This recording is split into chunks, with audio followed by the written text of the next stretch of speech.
Hey y'all, Lisa and Amy here to talk gray inks. We always enjoy going over inks because it's so easy to get caught up in the latest inks that we forget some of the inks that have been around for a while. Yep. And today we're going to talk about 6 gray inks. Some are spelled G-R-A-Y and some are spelled G-R-E-Y. You never know. I think it's an interesting balance that we have going on. So, Amy did these swatches, and tell us a little bit about how you handled this. Okay, so I used Rhodia paper to do these swatches. I used a folded nib for some of the writing. I used a Bach number 6 nib for some of the writing, and I used a watercolor brush for the swatch. So Turned out awesome. yeah, I didn't pick these 6 for any specific reason. I just randomly chose these 6. They're all a little bit different shades. Some warm and some cool, and some Yep. light and some dark. Yep. So yeah. So you want to start with yours? Yes, I've got 3 Oysters Cool Gray, and it is a really cool little bottle. These are made in South Korea, and they have a little cutout. It's a square bottle. It's pretty simple, and it has a cutout so you can stand it in this nice little angle, which I think is kind of It's very cool. Yeah. Yeah. I like how they did that. It's really interesting, and it's something that you feel compelled to play with and go back and forth with. It's a little bit along the lines of the Caran d'Ache bottle. The old style. Well, the old style. That's just a slant. The Caran d'Ache bottle is a full slant, where this is the corner is just cut out. So it's really cool. Yeah. And it is on the cool side of gray. It is a cool It's gray. the color is cool gray, and it is on the cool side of the color spectrum Yes. as far as grays go. Yes. So you did the folded nibs on top. You used the watercolor brush. Then you did the Bach nib in extra fine through broad, and then you said you did these in the medium. Right? So this gives us a little bit of an idea with all the different options for the people who may use these for different purposes. Right. I Whether love you the use it folded- for a fountain pen, you can see what it looks like in a Bach nib. And then some people use inks to do art with, so that's why I kind of did a little bit of variety. So And in this cool gray, I think that it's got some shading going on, which you can definitely see in that folded nib and in the handwriting that you did at the top. And especially the Y, I can see some of that going on. But in your rays of sunshine, there's some shading definitely happening there. It's not a super saturated gray, and it is a little bit on the dry side. So for those of you who may have a nib that you are thinking it writes too wet and you want a little more fine, a drier ink is going to be a benefit in that situation, and this cool gray will definitely fit the bill. And it has the shading even in the extra fine nib all the way through the broad nib, and even the L in that medium, you can see that shade. I like that. Yeah. The shading aspects of this one. Second one is called Stone Gray, and it's on the warm side, and it's from Faber-Castell. This is a really nice boutique bottle of ink, and it looks like a cologne or perfume bottle to me. And I really like the end cap. Yeah. the silver just kind of sets it off, and it stands apart as far as like the quality of the bottle. I feel like just it makes a statement. It's a bold ink, and the Stone Gray is a warm stone gray color, and there's plenty of ink for you. This does come in cartridges as well, so you can get this in international cartridges as well as the bottle. And of course you can always get a sample of any of these to try out for yourself. So the Stone Gray Faber-Castell, I really like it. It has shading going on as well, and I think most of the grays have some shading going on. But as far as I can tell, even in the broad nib, there was shading. It too is on the dry side, so for those of you that have that nib that you want to have write a little bit thinner line, these drier inks are going to work well for you. I like it. It's a dark gray. It's on the dark side, definitely still in the gray family, but on it kind of goes a little bit darker than the others. And finally, what I have is the Earl Grey from Diamine. And I like that it comes in a 30 mil and the 80 mil. And on the side of the bottle, it actually says, this ink color was chosen by the members of the Fountain Pens. It says r/Fountain Pens, a wonderful Reddit community of fountain pen enthusiasts.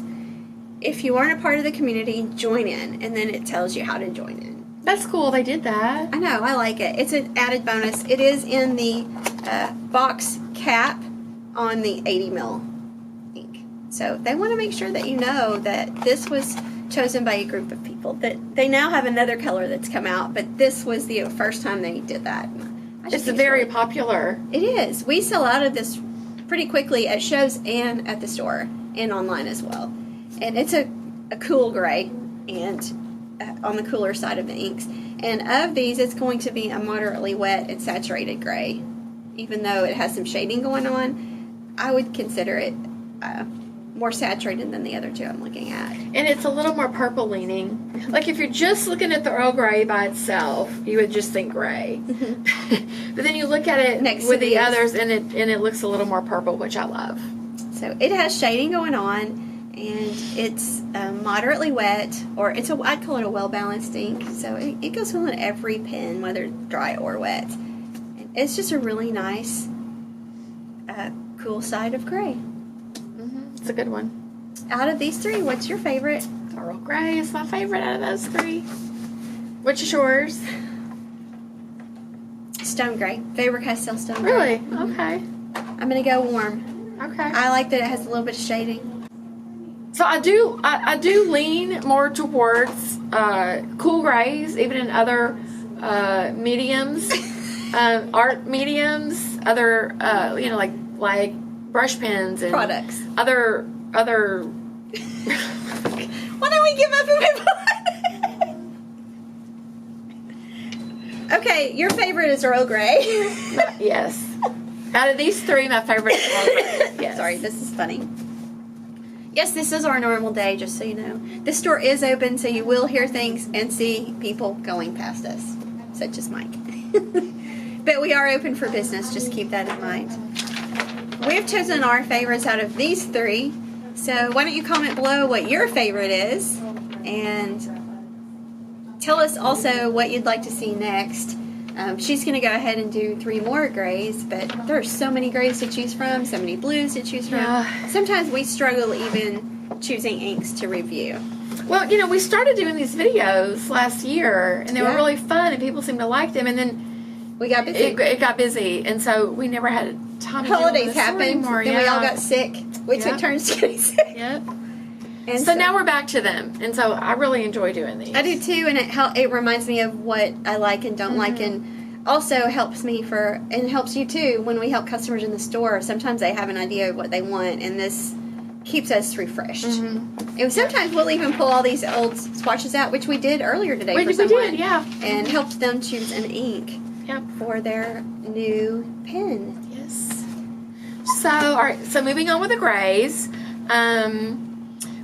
We have Monteverde, which is a favorite brand of ours, and we have Smoke Noir. So it comes in the 90 ml bottle, and it comes in the 30 ml bottle, which I love the 30 ml bottles.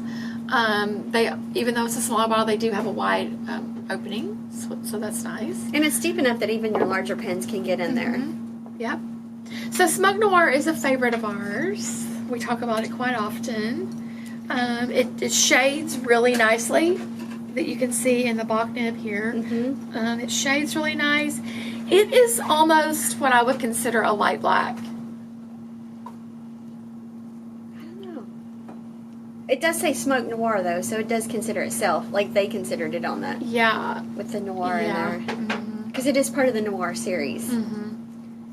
I love it. It's one of my favorites. I love it. I love it so much.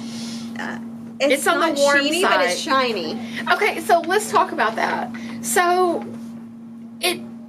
when I did the swatch here with a brush, I see what I would consider shine, not sheen. And it comes out even in the folded nib. It does. So It's the first time something I've seen different. it do that. I don't don't know. But So, it's and pretty also cool. along those lines, it's not waterproof, but it is water resistant. So I had tested that in several of the other noirs, and they come out water resistant. Just so you guys. That's good to know. Good to know. And I don't know if that's part of the shine factor. I don't know. Yeah, I don't know. But I like I it. don't know. But yeah, it's a favorite for sure. It's on the warm side of the gray spectrum too. Next we have Organic Studios Arsenic Gray, which comes in there just their one size plastic bottle. It leans towards the cool side of the gray spectrum, almost like a blue-ish tone gray. I love it. I guess I'm more into the cool grays. And I'm more into the warm grays. Yeah. So I absolutely love this one. It shades. There's a little bit of a purplish undertone. Oh, uh-huh. Not super strong, but it's definitely there. And in the writing, I don't see it, but I see it in your water. The watercolor brush, the swatch, yeah, definitely. It's not as purple leaning as the Earl Grey. It's true. You know, if you look at those side by side. It's a darker definitely shade, more and blue. it looks like it may be a little bit whiter too, a little more saturated. Yes, maybe. it's very saturated. So that's a good one. And then lastly, we have the Kobe number 31, which is also called Stone Gray. It comes in just the classic sailor bottle. It is the darkest of the 6 that we're covering today, and I also would consider it almost like a light black or a faded black. And it definitely leans towards the more warm spectrum of the grays. There's a little bit of shading going on, but not a lot. And there's also a little bit of sheening. Yeah. So the sheening definitely shows up in your folded nib. I don't see it like in an extra fine or fine, but I definitely see it in these larger and wider nibs, which means in an metallic it would have that same effect. I do think it's closer than any of these to black. Yes, I agree. But it's like you said, it's like like if you were putting it on a scale of 1 to 10, 10 being black, I would consider it like a 7. Yeah. Where the rest of these would be 5-ish, 4-ish, you know. So it's a couple of shades darker than the rest. And so for those of you who want something that's almost black but not quite, the Kobe number 31 is a good choice. It is. It definitely is. So out of these 3, pick your favorite. Smoke Noir. Of course. What's your favorite? So you're going to think I'm going to say Smoke Noir, probably. But I'm going to say Arsenic Gray. Out of these 3. I can see why. I can definitely see why. Because you tend towards the cooler side. And it is a little bit different. And even in the writing, I can definitely tell that it's not black. Yes. So, the same thing with the Smoke Noir. So, Smoke Noir versus Arsenic Gray. And now, out of all 6... Yeah. What's your pick? I'm going to have to say Earl Grey out of these 6. Okay. For my favorite gray. And mine's still Smoke Noir. You're still Smoke Noir. I do. Mine's not really a secret. I love the Smoke Noir, the shiny factor, the shading. It's just a good gray. It and is. It's a wetter ink, which Diamine is too. But I tend to like my warmer grays, and I also like wetter inks. Yeah. So for me personally, Smoke Noir. However, there are times when I definitely 100% would recommend these others for different purposes. I mean, there's a gray for everyone. There definitely whether is. you want it to look black, but not black, have a black ink, or whether you want it to look blue, but don't necessarily want a blue, you want it to be more of a gray, but a blue tone, or those that like a more purple gray. I mean, and also the fact that an extra fine versus a broad nib, we've talked about it over and over. That extra fine versus a broad versus an metallic, such a different color comes out. And then we didn't do these on different papers because it starts to get more complicated. But when we do it on other papers, we even see a different color come out. So for those of you at home, just keep in mind that if you're using a different paper, like say Tomoe paper, you're not going to necessarily get an exact match to what we're doing. Also, though, your computer screens may not be exactly the same as well.